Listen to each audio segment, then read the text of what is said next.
Hello friends, welcome back to English with Asha ma'am. आज आपके लिए मैं एक इमोशनल स्टोरी लेकर आई हूँ। इसको आप ध्यान से पढ़िए, समझिए और अच्छी लगे, कुछ सीखेंगे अगर, तो इसको लाइक और अपने फ्रेंड्स के साथ शेयर जरूर कीजिएगा। तो आइए शुरू करते हैं। टाइटल है when parents get old. Parents माता पिता, व्हेन जब, जब माता पिता बूढ़े हो जाएं। Let them grow old with the same love that they let you grow. तो उन्हें बूढ़ा होने दीजिए, लेट देम ग्रो ओल्ड, उन्हें बूढ़ा होने दीजिए विद द सेम लव, उसी प्रेम के साथ, उसी प्यार के साथ, दैट जो कि दे लेट यू ग्रो। यहाँ पे दे जो है माता पिता के लिए यूज है कि जैसा कि उन लोगों ने तुमको प्रेम से बड़ा किया था। दे लेट यू ग्रो, जिस तरीके से उन्होंने तुमको बड़ा किया था। Let them grow old with the same love that they let you grow, जिस प्रेम के साथ उन्होंने तुमको बड़ा किया उसी प्रेम के साथ उनको भी बड़ा होने दो, बूढ़ा होने दो। ऑलरेडी वो लोग बूढ़े हो चुके हैं। Let them speak and tell repeated stories, उनको बोलने दीजिए और सुनाने दीजिए।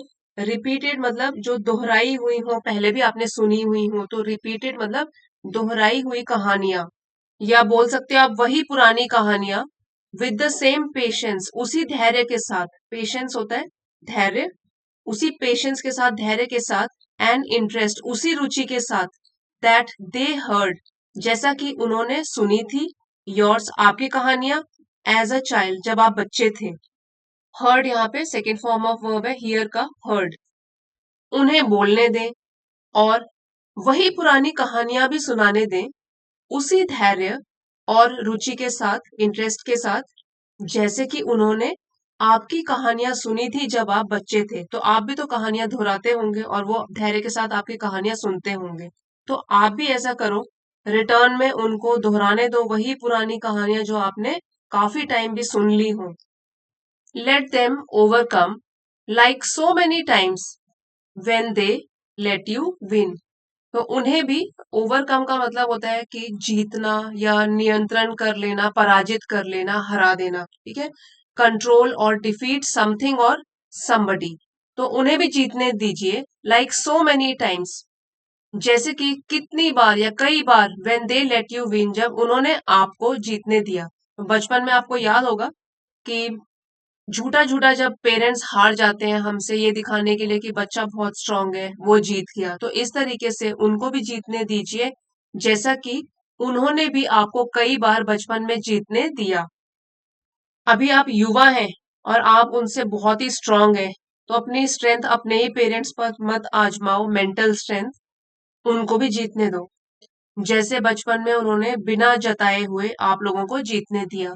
Late them enjoy their friends just as they let you, उनको भी अपने दोस्तों का साथ एंजॉय करने दीजिए, ठीक उसी तरीके से जैसे कि उन्होंने आपको अपने दोस्तों के साथ टाइम स्पेंड करने दिया, टाइम बिताने का मौका दिया। कह सकते हैं उन्हें अपने दोस्तों के साथ आनंद लेने दीजिए, जैसे कि उन्होंने आपको अपने दोस्तों के साथ आनंद लेने दिया था। Let them enjoy the talks with their grandchildren because they see you in them.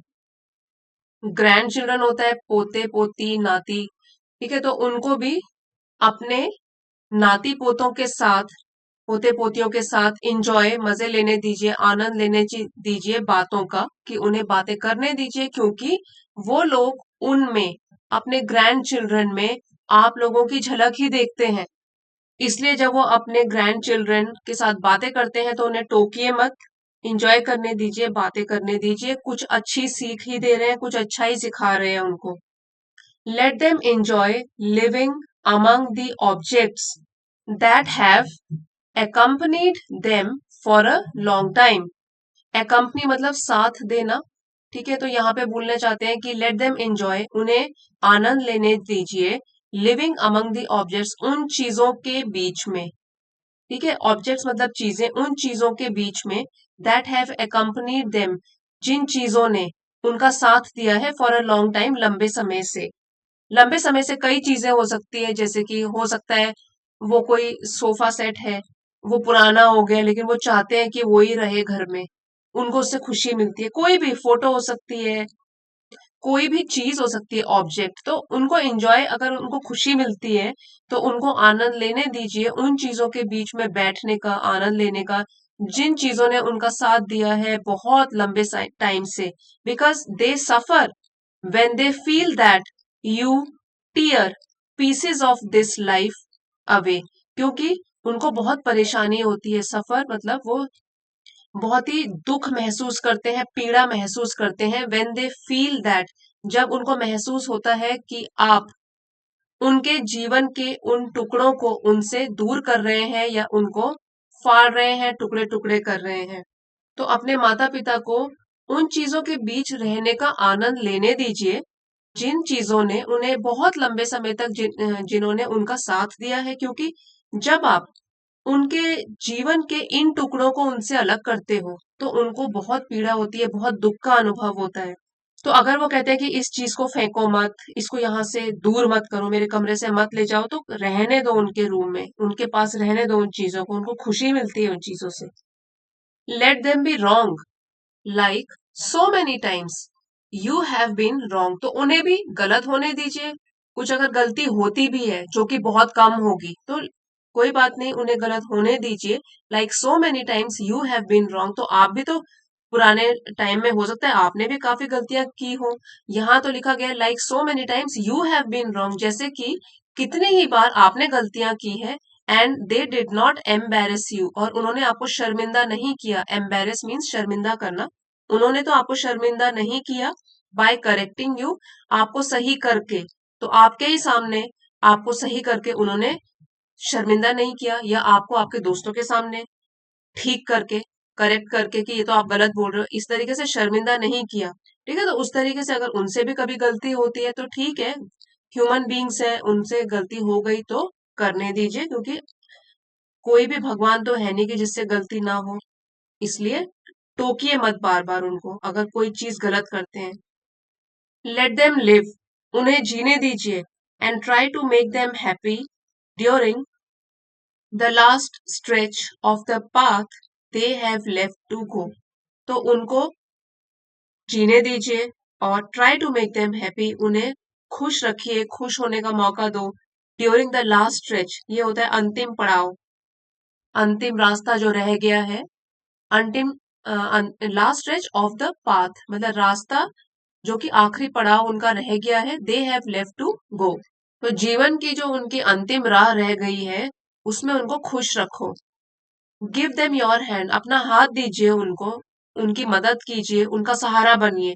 Just like they gave you their hand, ठीक उसी तरीके से जिस तरीके से उन्होंने अपना हाथ आपके हाथ में दिया था, या आपका हाथ, they gave you their hand, आपके हाथ को सहारा दिया था।